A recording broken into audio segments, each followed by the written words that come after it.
to the Astro Forecast for the week of April 3rd to the 9th. We start off this week in a second quarter phase. There's going to be a full moon this week in Libra. So the moon is gaining light. There's more energy available to us to get things sorted, get things completed, get things off of our to-do list. And I've been noticing the energy really recalibrating. So I've been finding myself kind of ebbing and flowing between tired and a lot of energy, and noticing my own ebb and flow with that. So it's just a time in my own chart where it's kind of a low energy period in my own cycle, in the sun cycle in my chart. And so if you just notice that your kind of astrology is not really the same as what I'm saying, or you're feeling your energy kind of in a different place than where the moon is highlighting, there could be other things happening in your astrology chart. This is more of a general forecast for everybody based on what's happening in the sky, but how these transits come down into your chart is going to then kind of have your own experience with it, right? So just take this with a grain of salt, and more so understanding that this is the weather forecast. So how is this affecting everyone around you, and noticing these themes in the news, in your friends and your family, how people are reacting, because this energy is coming into the collective. So we start off Monday, April 3rd, with Mercury moving out of Aries into Taurus. Now, Taurus is fixed earth energy, whereas Aries is fire, cardinal fire. So we start to notice mentally, so Mercury is about our communication, our thought processing, how we interact with the people around us, our community, and our coordination as well. So these aspects start to now slow down, whereas we were sort of more pioneering, more bold, more courageous, we're now methodical, practical. We want to kind of ground things into reality versus the idea and creativity that Aries can bring in. So this is necessary. This is a wonderful progression, because we need to ground the ideas, the, things that we've been doing, now put them into a deeper context and longevity. That's a Taurus kind of word, right? We want things to last the test of time, and we like nice things. We discern. We're more choosy with our energy. And with Taurus, this Taurus energy in Mercury, we can use it for our highest and best, where, you're really logical thinking, down to earth, really communicate deliberately and, with thought and consciousness. Whereas one of the downsides to Taurus is that we might not move too fast, or not move at all, because we don't have all the details sorted. It can also be overly rigid thinking, really conservative, kind of movements with our ideas and thoughts and energy. So don't stop the momentum, but just be more mindful in your momentum. And you're going to notice that shift coming into the collective. Now, Mercury on this day is also squaring to Pluto. So Mercury moves into Taurus. That's the 0 degree mark of Taurus. And Pluto is sitting at that 0 degree mark of Aquarius, right? Just moved into Aquarius. So they're both at 0 degrees, and they're 90 degrees from each other. So we get a square. And that square is a challenge or a crisis, or it's like a friction point that helps us to grow, right? So it's kind of a bit of a trigger, but it's not a bad thing, right? They can create strength in squares. They can also create conflict in squares. So really it's about your awareness of what's coming up. Now, Pluto is about death, rebirth, transformation. It's intense. So when we have Mercury square to Pluto, especially like in your natal chart, as I do, or if you have, in the sky, it makes us more intense. So we can have the gift of like deeper investigation, understanding why things are the way they are, right? We're really kind of probing to the depths of something and the root, to research, investigation, uncovering secrets, things like that can come up. Now, the negative side, or when it's turned up too loud, is that we ruminate. We can't focus on anything else but this. It's almost like a fixation, right? It can also be things like jealousy, and like when you're so focused on something that you can't move off it, it's penetrating, right? It can be really intense.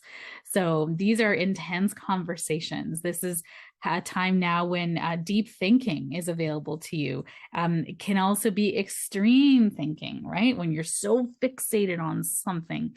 So the positive of this, great time for research, very challenging to your thinking, psychology, uncovering the truth, intense interactions with others. So you can even have heated debates.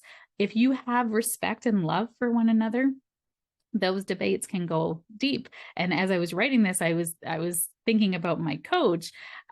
She was kind of challenging me on a few things that I was like, well, I don't know, I can't see it like that. And she's like, what if it could be different? She tell. What if it could be easier? What if you could? I'm like, I can't see how it could be easy, And she's like, can't it be? What are you holding on to that's making this hard? I'm like, I don't know. So that is Mercury squared to Pluto, right? It's the kind of a challenge to your thinking. This is not status quo thinking. This is like, okay, how can we flip this on its head and learn about this, do this in a different way, right? So that's the way that you could use this energy for your highest and best is kind of have these challenges to your thought patterns, but with love and compassion for yourself and understanding what else is possible, right? If you thought about things differently. Now, the downside to this can be conspiracy thinking, that this is the way things are and people are hiding stuff from me, and there's control and manipulation. Pluto is control and manipulation, right? Where's the control? Where's the power? Pluto. And so when you feel like you don't have power, or a select few have access to the power, and you feel sad, betrayed, grief-stricken, fearful, that then lends itself to conspiracy thinking, right? That it's not my control, it's outside of me, and a select few have it, and it's not me. So just being aware of that in your world, or in the propaganda or things that are coming out on the internet or in the news, we might see more of that on this day or this week, because it's not just like bam, it's done, right? It's coming to the square position, and then they're separating. So in astrology, we call that applying, exact, and then separating, right? So it's going to be a period of time where it's all applying to us, but we're going to feel it growing in intensity, exact, and then growing away from that intensity till we feel it no more. So it is exact on this day on Monday, but we'll feel it Sunday, Monday, Tuesday, Wednesday, and probably even, the week before. So it's Pluto's very slow. It's going to sit at that 0 degree mark of Aquarius for a few months, and Mercury is moving faster right now. Now, it's also important to know that as Mercury moves into Taurus, there will be a retrograde later this month in April, and it will retrograde in Taurus. So I'll prompt you when to pay attention to what's happening in your life.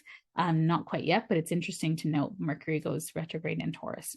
Now, Wednesday, April 5th is the next aspect, and it's Mercury sextile to Saturn. So sextile is a harmonious aspect. It's a 60-degree aspect, and Mercury and Saturn are working together. So Mercury is our mind, our thought patterns, the way that we communicate, the way we interact with our community. And Saturn is about responsibility, duty, structure. It can also be scarcity, where we feel fear in our life, where we contract, right? We're being asked to like stand up and take responsibility. Now, remember, these two planets are working together. So with Mercury and Saturn working together, this is a feeling of like, I can be responsible. I can take things off my list. I can achieve. I can do the things I need to do. This is great clearing out of your house energy. It says Mercury in Taurus, right? Taurus is about taking care of your things, being responsible, being a good steward of your resources. And Saturn in Pisces is about like healing and therapy and flow, but being responsible for that, being responsible for your own spiritual beliefs, and also compassion and healing and empathy is part of Pisces. So having that responsibility to do for others. This could be even great for charity work, for donating to causes. A really great energy with this is clearing out your house of all the clothes that no longer fit and donating it to Goodwill or someone, right? That would be a really great use of this energy. So clear mind, solid judgment, organized, catch up on paperwork, study, research, increase concentration, make long-term plans now. And like with that Pisces energy is long-term plans that feel aligned with your spirit, feel aligned with your intuition, but also with your pocketbook Taurus, right? Taurus rules money. So making long-term plans, honest and open communications to get things done. This is great for writing, for teaching, for studying. This is really great energy for that stuff. So great to slot that in here. Now, Thursday, April 6th, and it's actually April 5th as well, depending on where you live in the world, we have a full moon in Libra. Now, the full moon is going to be at 10:34 p.m. Mountain Standard Time on Wednesday, April 5th, if you're in the prairies, right? It'll be at 9:34 p.m. on April 5th if you're in the West Coast, and then it'll be at 12:34 a.m. on Thursday, April 6th, if you live on the East Coast of North America. And of course, add your time zone if you're somewhere else. Now, so it's kind of straddling this Wednesday, Thursday. And the full moon is when the sun and the moon are sitting opposite each other in the zodiac. So we know now we are in Aries season. The sun is in Aries. The moon will be in Libra. It's opposite sign. So in astrology, we have duality in everything. And I love it because it helps us to understand where we're being too extreme, where we can find more balance. And Libra is literally the sign of balance. It's got the scales as its sign, as its symbol, right? And it's the sign of Omega in astrology. So the sign of Libra is about balancing who we are when we're in a relationship versus who we are when we are by ourselves. So by ourself energy is Aries, right? My ideas, my beliefs, my way that I'm going through the world, right? I have a mission and I'm here to do it. If you think about Aries as that spark of life that has created us into this incarnation. Libra is now, how are we when we're with other people? So the propensity for so much Aries energy is that we negate other people's points of view. We only focus on our own needs, what we want to do, what I need, and we're not really paying attention to anybody else. And Libra is about how are we in connection with others? How are we being good stewards of our relationships? And are we then being there for others? Are we listening to other people's needs? And are we being there as part of society? Because we aren't just here to be by ourselves. We're not biologically wired to be independent. We're actually biologically wired to be in connection and community. And that's why, as children, when we learn what our parents like and don't like, we want to do more of that. So this Libra energy can predispose us to be people pleasers because Libras on the general don't like conflict. They want harmony. They want peace. They want to find a win-win situation. Libra rules mediation, right? Finding that win-win for everybody. It is also, it rules courtesy and being like courteous and nice and considerate. That's Libra energy. So again, you can see the dichotomy, right? You don't want to be so much into the I am energy and so much into the I'm with you energy that we lose ourselves, right?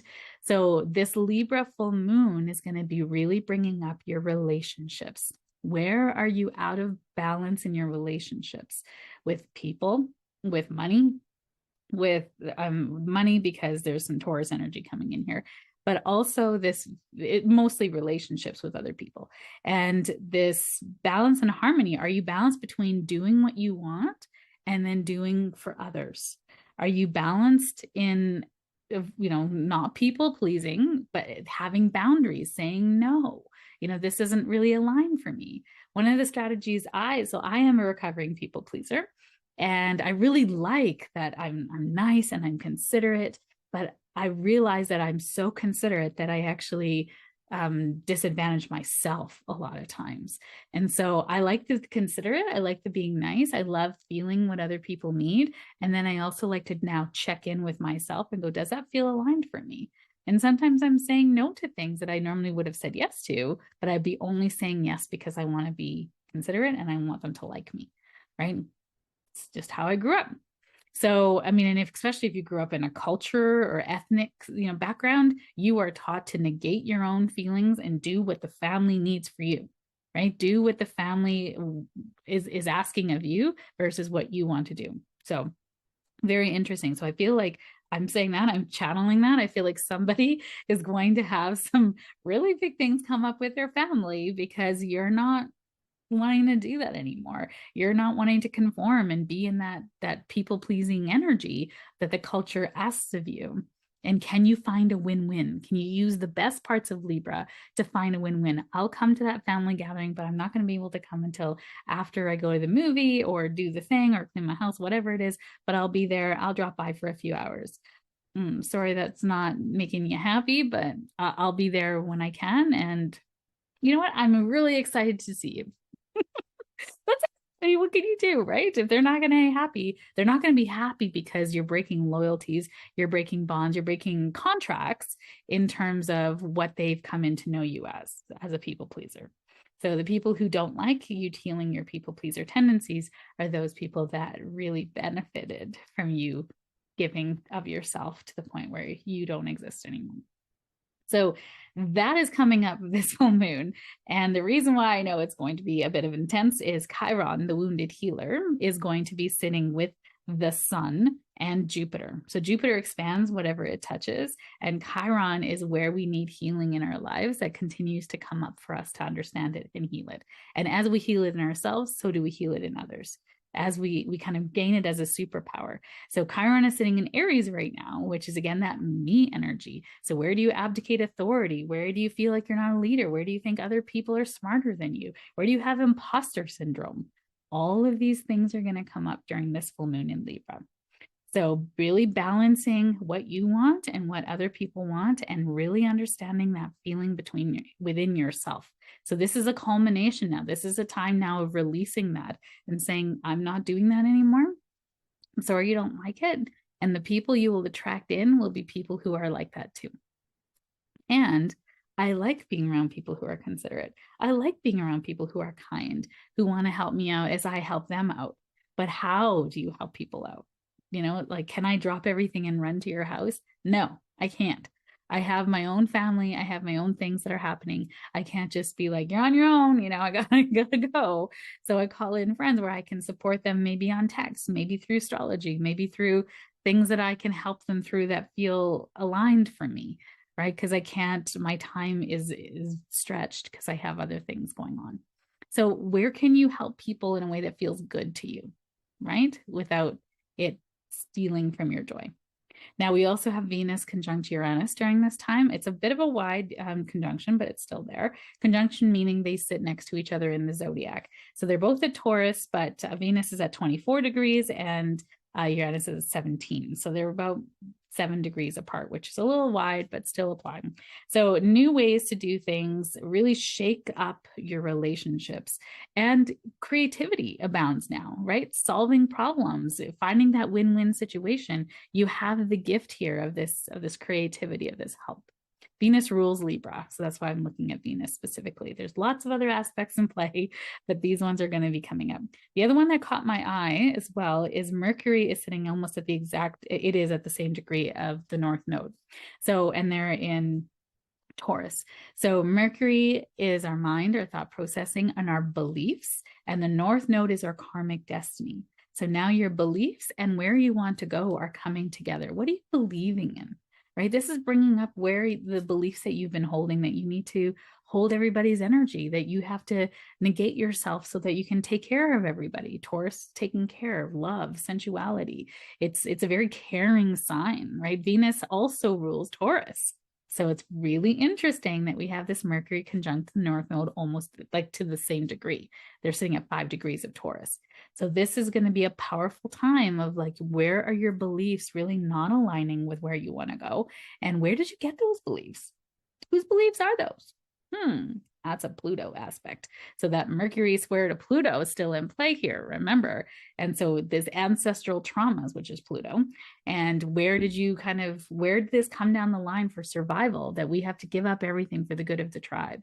And now we can let that go because we are no longer in that tribe situation, right? Tribal states were like that back before, cities and stuff happened. That's how we found safety, is in our tribal systems. And many countries around the world still have tribal systems.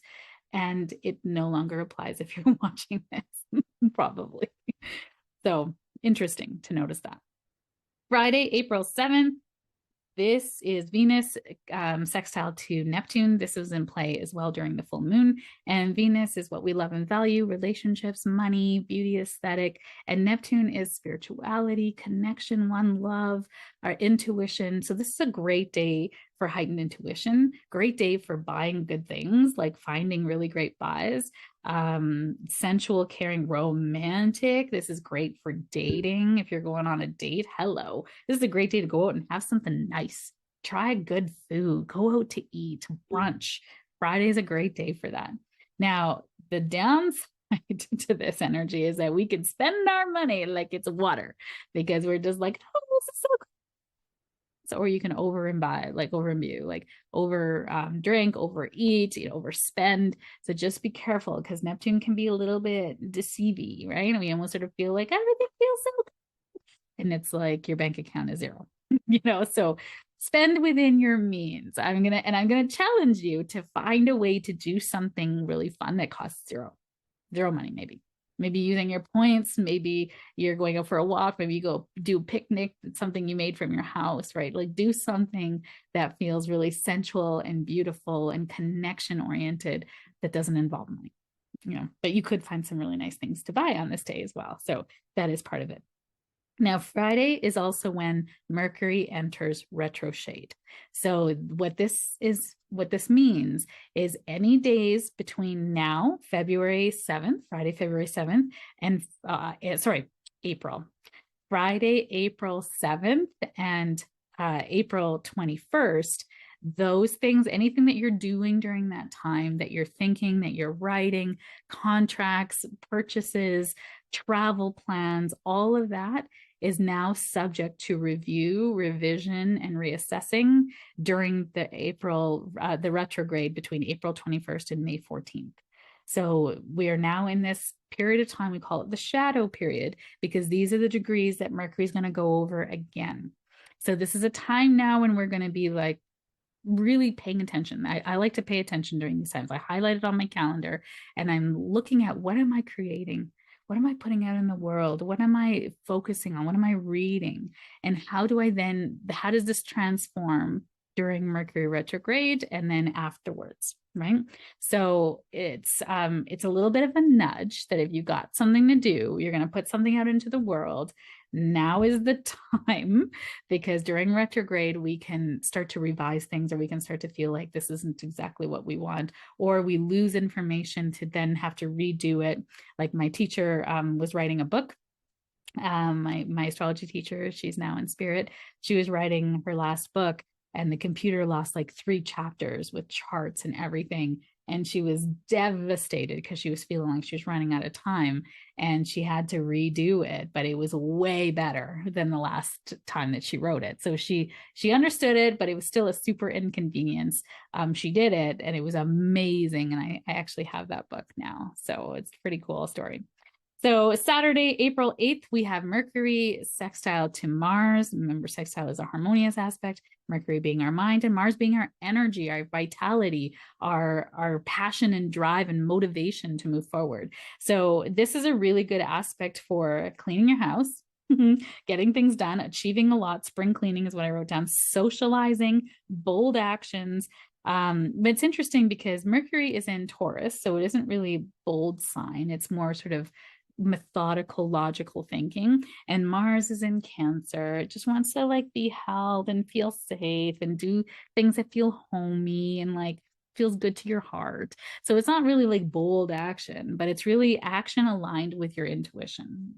Cancer rules intuition as well, that inner foundation, that inner knowing, right? So when we have these two planets moving together, you can actually make purchases that are very much in alignment with what you need. This could be finding a good deal. Again, cleaning house, Cancer rules the house. So this could be cleaning your house out, cleaning out your proverbial house, your inner house, right? What do you cleaning out your emails? What are you thinking about, right? How does that really, are your beliefs really supporting foundationally, Taurus, your aligned action forward with your using your intuition, Cancer?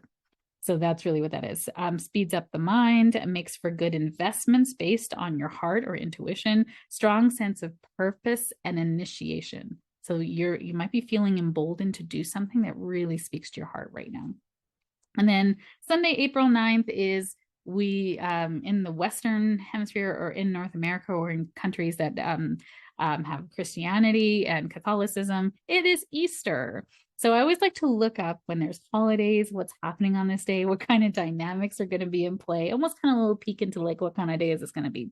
And the moon moves into Sagittarius in the morning. So this is a very like uplifting, optimistic, great day for like good mood, good humor. Great, it's spirited. The moon is trine to Neptune, sextile to Pluto. So these are kind of deep spiritual connections and experiences. But we do have the moon opposite Venus. So we might have a little bit of a people-pleasing tendency, relationship upheaval, maybe people not feeling seen or heard, if we're having big Easter dinners or events or going to church or whatever, there can be some triggery energy there. And then also moon square to Saturn. So there can be some rebellion or feeling restricted, wanting to be moving out. And the moon is in conjunct Mars, meaning we're needing an adjustment between our motivations and our beliefs, or sorry, our motivations and our emotions, and feeling like, why are we doing this? Like, why are we going to church? Or why are we celebrating this? Or what are we doing? Why, what is this about? This might be kind of bringing up some things for healing and for looking at this in a new way. But there's still that gregarity and sincerity and, optimism that's there too. So wishing you a wonderful week ahead. Thank you for being here. I am so excited for this full moon in Libra. I think it's going to bring up some wonderful things for healing for everybody. Wishing you a great week ahead.